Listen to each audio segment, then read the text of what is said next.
Good morning, students. Today we are going to read the first chapter of Geography, Resources and Development.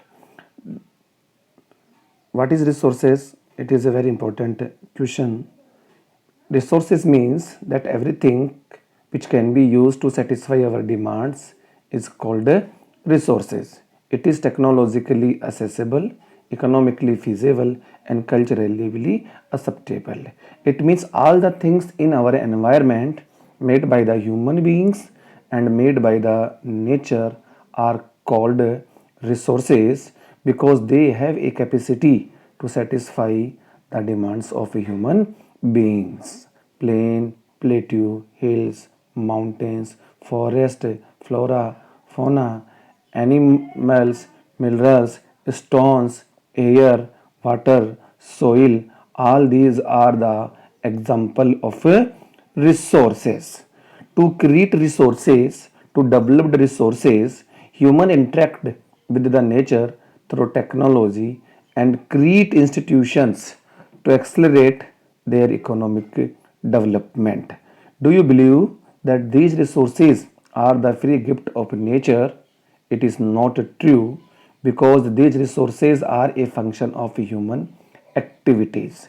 Human beings are also a very important resource because it is their knowledge, skills, talent, capacity, education which transform the raw materials of environment into resources and used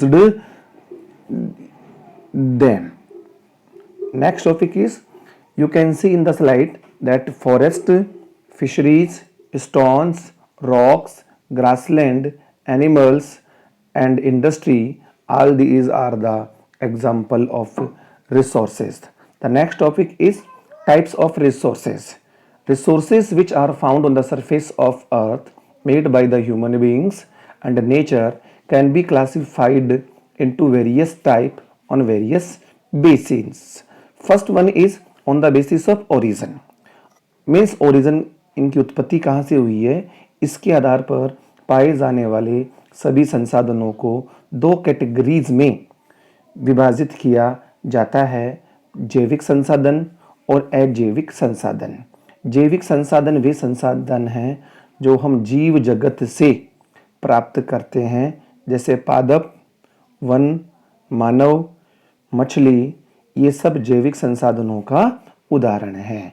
जबकि अजैविक संसाधन वे संसाधन हैं जो हम निर्जीव जगत से प्राप्त करते हैं, जैसे मृदा, खनिज, पानी, हवा आदि, ये सब अजैविक संसाधनों के उदाहरण हैं।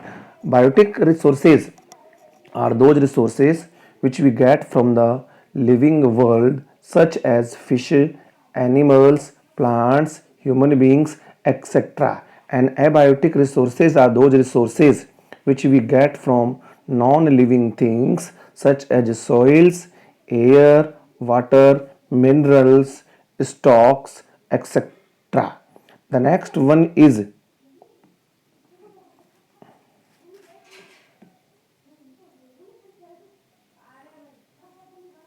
on the basis of adjustability. I wanted to say on this basis there are two types of resources. First one is renewable resources and second one is non-renewable resources. Renewable resources are those resources which have their unlimited stock and they can be renewed and reproduced very quickly by physical, chemical and mechanical process. Solar energy, wind energy, water, forest, flora, fauna, wildlife, all these are the example of renewable resources. Non-renewable resources means they have their limited stocks and they cannot be renewed and reproduced very quickly because they takes millions of years in their formations. Minerals, fossils, fuels are the best examples of non-renewable resources. Some of these are cyclable like metals, क्योंकि metals ऐसे अनवीनीकरण संसाधन हैं जिनको बार बार काम में लिया जा सकता है, बट जो जैविक जो फॉसिल्स फ्यूल है जो जीवाश्म ईंधन है इसको बार बार काम में नहीं लिया जा सकता है, क्योंकि एक बार काम में लेने के बाद ये खत्म हो जाते हैं. Non renewable resources are those resources which have their limited stocks and they cannot be renewed very quickly because they take millions of years in their formations. Example is fossils, fuels and metals. Next one is on the basis of ownership. All the resources which are found on the surface of earth, they are categorized into four categories on the basis of ownership. The first one is called individual resources. These resources are owned and controlled by the private persons. For example, farms, houses, tube wells, all these are the example of individual resources. It means वे सभी संसाधन जिसपे किसी एक व्यक्ति का अधिकार होता है, जिसपे निजी व्यक्तियों का अधिकार होता है, उसे व्यक्तिगत संसाधन कहते हैं, जैसे खेत, जैसे मकान और ट्यूबवेल आदि. Community owned resources. These resources are also called common property resources and these are owned and controlled by the government and accessible for all members of the community.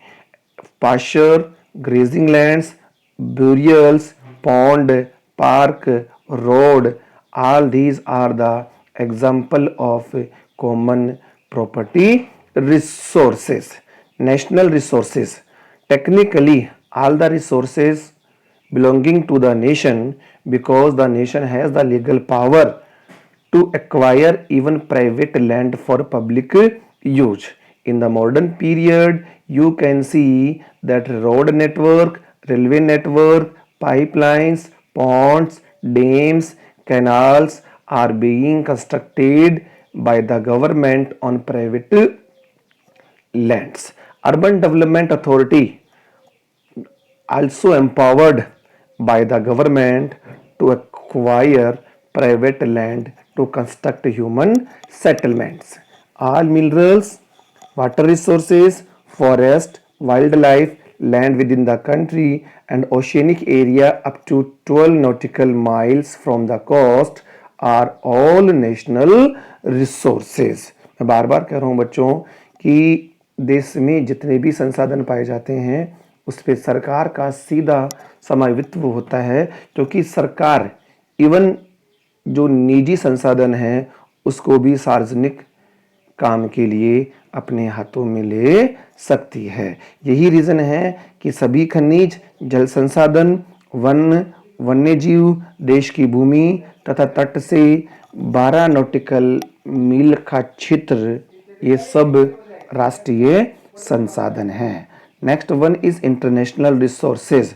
There are some international institutions which regulate some resources. The oceanic resources beyond 200 nautical miles from the exclusive economic zone belonging to open oceans, and no individual nation can use these resources without the permission of international institutions. यानी वे सभी खनिज जिन पे किसी देश का अधिकार ना होकर कुछ अंतर्राष्ट्रीय संगठनों का नियंत्रण होता है, उस प्रकार के संसाधनों को अंतर्राष्ट्रीय संसाधन कहा जाता है. Next basis is on the basis of status of development. इसके आधार पर जितने भी संसाधन हैं उनको 4 कैटेगरीज में क्लासिफाई किया गया है.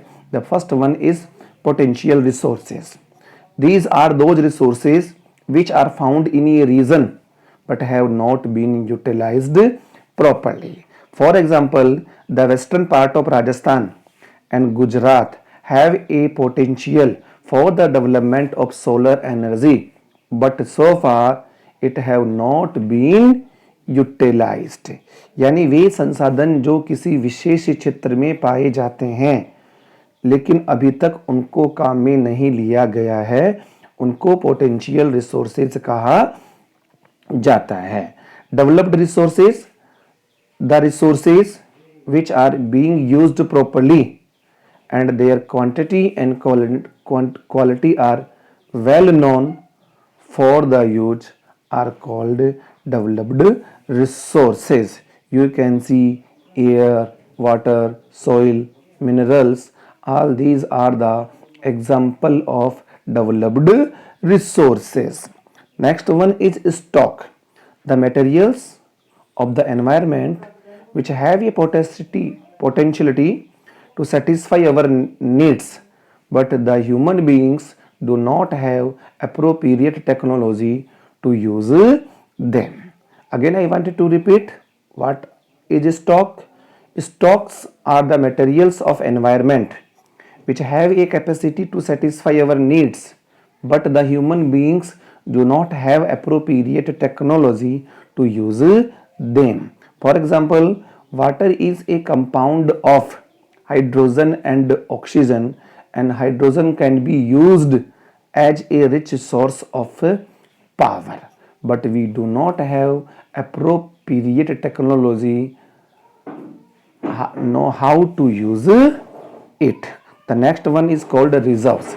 Reserves are the subset of stocks which can be put in use with the development of existing technology, but their use has not been started.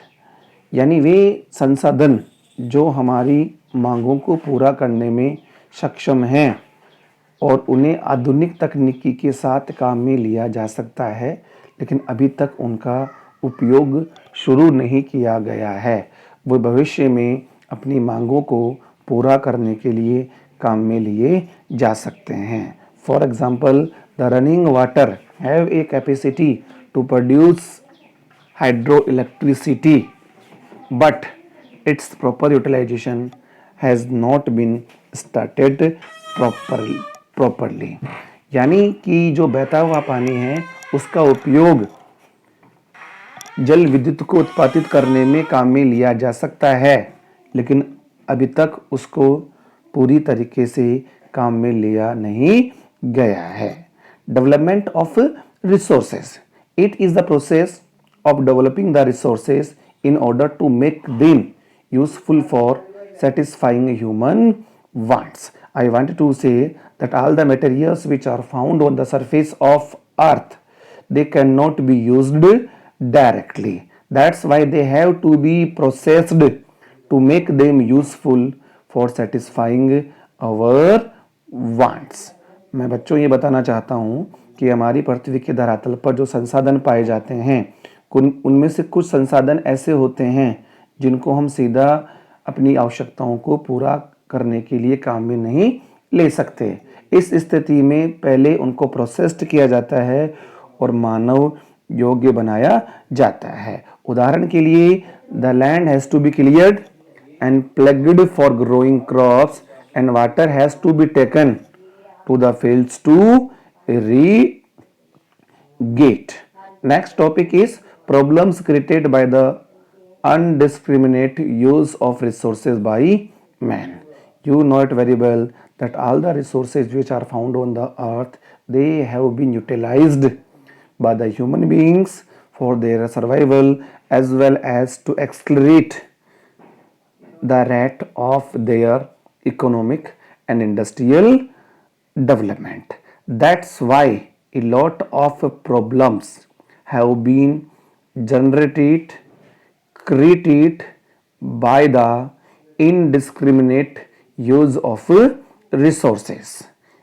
First problem is many resources got depleted. Example, forest, जो कि last 50 years में अपनी आर्थिक विकास को बढ़ावा देने के लिए मानव ने इन संसाधनों का अत्यधिक उपयोग किया है। परिणाम स्वरूप कुछ संसाधन खत्म हो चुके हैं और कुछ संसाधन खत्म होने के कगार पर हैं। दूसरी समस्या, resources got accumulated in the hands of few peoples, that's why the society is divided into rich and poors. क्योंकि संसाधनों का अत्यधिक उपयोग करने से ये संसाधन कुछ व्यक्तियों के हाथ में चले गए हैं, इससे हमारा समाज गरीब और धनी वर्ग में बट गया है।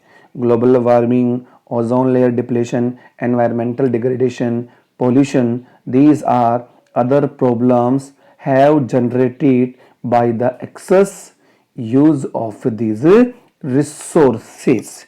क्योंकि लोगों का ये मानना है कि ये संसाधन प्रकृति की मुफ्त उपहार है, परिणाम स्वरूप इन संसाधनों का अत्यधिक उपयोग करने से ये बहुत सारी समस्याएं उत्पन्न हो चुकी है.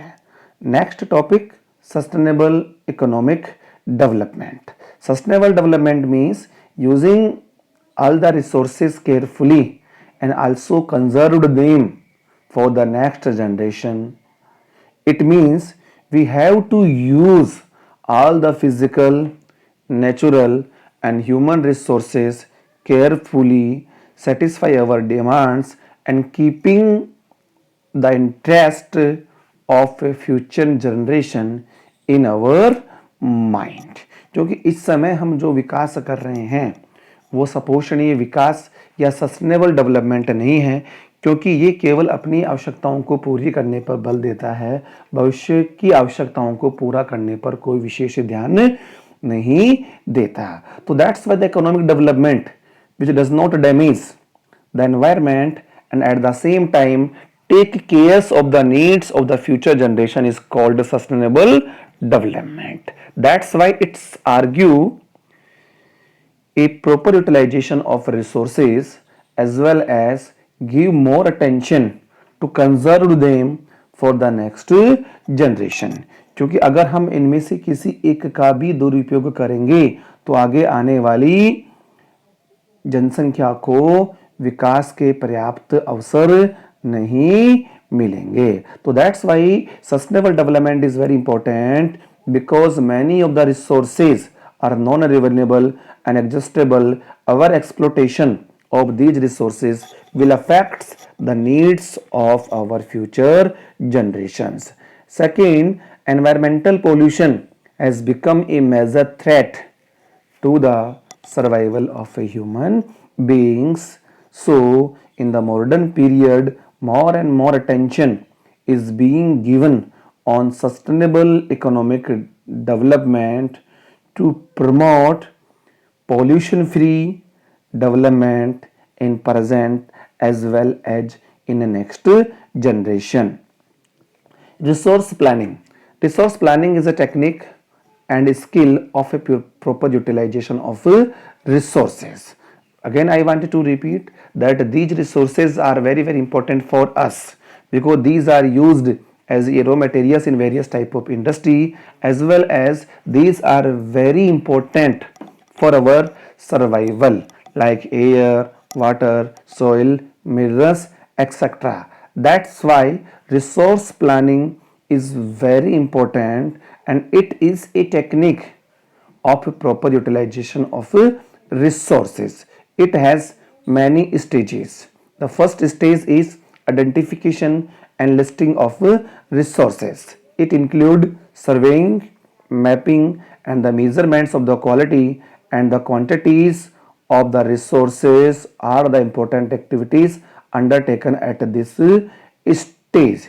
It means इस अवस्था में हमें पाए जाने वाले सभी संसाधनों की गुणवत्ता और मात्रा को मापने के साथ उनसे संबंधित सर्वेक्षण करनी चाहिए, मानचित्र करना चाहिए ताकि रिसोर्सेज को सही तरीके से काम लेने की योजनाएं बनाई जा सके. Second one is called planning for exploitation. Developed a planning structure with the suitable technology, skills and institutional setup so we could reduce the overutilization and misuse of these resources, because we know it very well that most of these resources have their limited stocks and non-renewable. That's why we should develop a planning structure with suitable technology and institutional setup. The last one is match resources development plans with the national development plans. Importance of resources planning. The resource planning is very, very necessary for the balanced development of India because some regions of India are rich in certain resources and poor in some other resources. यही कारण है कि अगर हम इन संसाधनों को संरक्षित नहीं करते हैं, सही तरीके से योजनाबद्ध तरीके से काम में नहीं लेते हैं, तो आगे आने वाले समय में ये खत्म हो जाएंगे. उदाहरण स्वरूप राजस्थान में जल संसाधन बहुत कम है, लेकिन सौर ऊर्जा और पवन ऊर्जा की पर्याप्त संभावना है. Second, some regions are self-sufficient while other regions are very poor in important resources.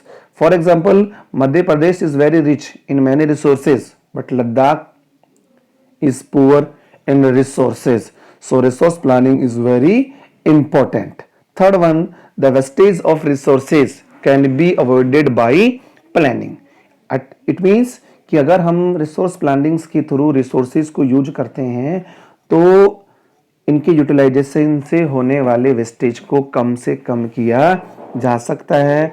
साथ ही पर्यावरण प्रदूषण को कम किया जा सकता है और इनका जो अतिदोहन है उसको भी एक हद तक कम किया जा सकता है, क्योंकि रिसोर्स प्लानिंग एक प्रॉपर मेथड से इन संसाधनों के उपयोग पर बल देता है. तो that's why wastage of resources can be avoided by planning, environmental pollution can be reduced, and our exploitation of these resources can be avoided through resource planning. Resource conservation, we have already discussed, students, that these resources are very important for us because these are used as a raw materials in various type of industry as well as also used by the human beings for their survival.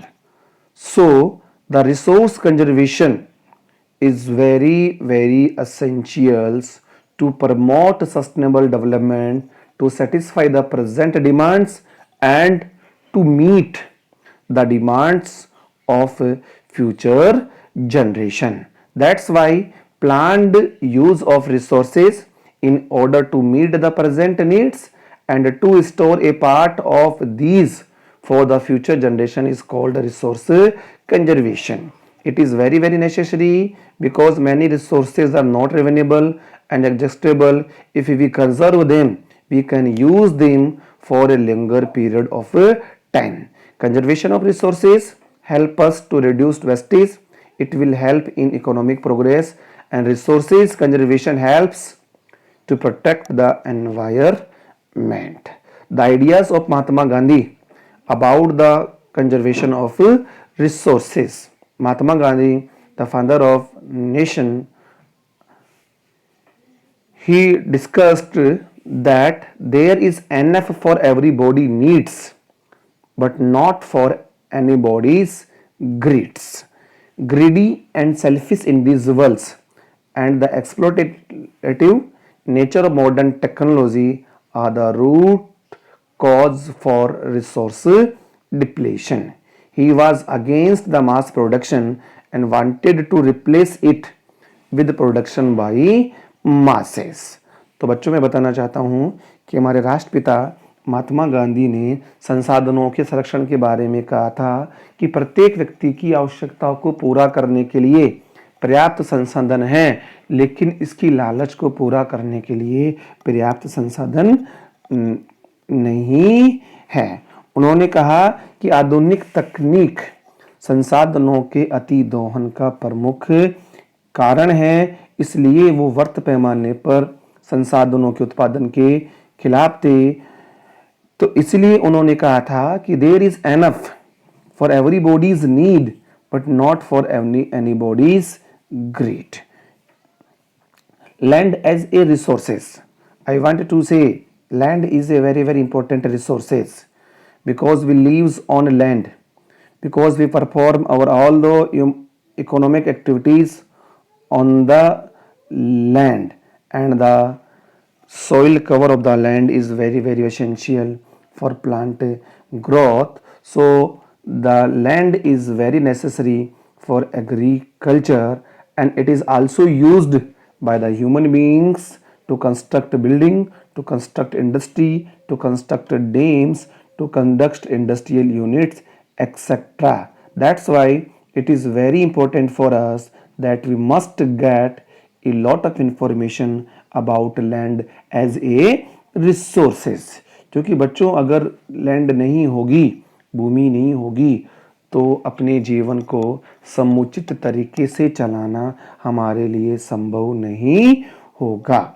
Land under different reliefs features in India. I wanted to say that 43% of the country is covered by plains, 30% part is covered by mountains, and 27% part of the land in the country is covered by plateaus. These plains are very suitable for agriculture, industry, transport network, etc. And these mountains ensure the regular flow of water and also provide picnic spots for tourism.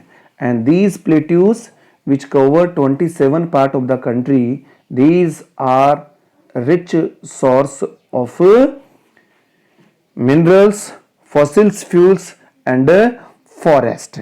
Land use patterns in India. The total land area of the country is 3.28 million square kilometer, and its 43.41% is net shown area where crops are being shown and harvested. Forests occupy 22.57% of the land area. It means it is a land that is reserved for the growth of forest, and 6.29% of land is wasteland, 7.92% of the land is used for non-agriculture purpose, and in this category the land use is day by day increasing because our economy is being transferring from primary sector to secondary sector. That's why we need more land for non-agricultural purpose such as for roads, rails, canals, dams, industry, human settlements, etc. 3.45% of the land is pastoral land, 1.10% of the land is tree crops, 4.41% of the land is cultivable wasteland, and 3.82% of the land is fallow other than current fallow, and 7.03% of the land is current fallow. It means it is a land that is left without cultivation for less than 1 year to increase the fertility of soil. Causes of land degradation. I wanted to discuss that this land is very very important for us. Again I wanted to repeat कि भूमि हमारे लिए बहुत ही महत्वपूर्ण संसाधन है, क्योंकि हम भूमि में रहते हैं, सारी आर्थिक क्रियाओं को संपादित करते हैं. ये पेड़ पौधों को, वनस्पति को, कृषि को पोषित करती है. लेकिन विगत कुछ वर्षों में भूमिगत संसाधनों का अधिक उपयोग करने से भूमि का एक हद तक निम्नीकरण हो चुका है, जिसके कुछ प्रमुख कारण हैं. The first one is called large scale soil erosion caused by running water and winds. The dumping of wastage material from mining centers and industrial units. The over irrigation in some part of the nation leads to increased the alkalinity and salinity in the soil. The overgrazing by animals and deforestation by men and wastewater from industrial unit pollutes the land. Minerals processing like grinding of limestone from cement industry, calcite and soapstone from ceramic industry creates a loss of dust, and this dust is deposited in neighboring land. So these are some causes which are directly responsible for land degradation. First one is soil erosion, second one is dumping of wastage material, third one is over irrigation, fourth one is overgrazing, fifth one is deforestation, sixth one wastewater from industrial unit, and minerals processing industry. They are directly responsible for land degradation. How do industries cause land degradation? Some industries dump solid waste which contains harmful chemicals on the neighboring lands. Some industry discharge wastewater to the fields, and minerals processing industry like grinding of limestone from cement industry, calcite and soft stones from ceramic industry creates a lot of dust. This dust is deposited in neighboring lands. Clearing of forest for industrial purpose also causes degradation. Up here, a very important question is arise that what are the ways by which we can conserve these land resources, because these land resources are very important for us. That's why a lot of step has been taken by the government at a national level to conserve these land resources. The first one is afforestation, means more and more forest should be grown to control land resources. Soil erosion can be prevented by ending deforestation, controlling grazing, and encouraging afforestation and practice terrace farming in hilly areas. Because forest reduce the surface runoff, increase the infiltration, and conserve land resources. Second, in the area of high velocity of winds, we should develop shelter bands of plants and stabilizing of sand dunes by growing thorny bushes, because it will help us to reduce land degradation in deserts. क्योंकि shelter belt बनाने से और बालू को टेबों को स्थिर करने से वायु की गति कम हो जाती है, जो हमें मृदा को संरक्षण करने में हेल्प करता है. Mining activity should be controlled. New technology which reduce wastage can be adopted. It means हमें ऑर्डिनरी मेथड्स के प्लेस पे मॉडर्न टेक्निक्स को, मॉडर्न मशीन्स को यूज करना चाहिए ताकि इससे होने वाले वेस्टेज को कम किया जा सके. Industrial wastage should be chemically treated to remove the harmful substance. Urban waste should be used for the production of biogas and biomanure, and a proper system should be used to dispose the urban wastage as well as industrial wastage. The over irrigation should be stopped and a new methods of irrigation should be developed to reduce the problems of salinity and alkalization in our irrigated areas. ठीक है. Degraded land in India, about 130 million hectare of land is degraded in India. 56% of its water eroded area, 28% of it is forest degraded area, and 6% of it is saline and alkaline deposits. 10% of it is wind eroded area. Thank you students. हमारा ये topic यही खत्म होता है.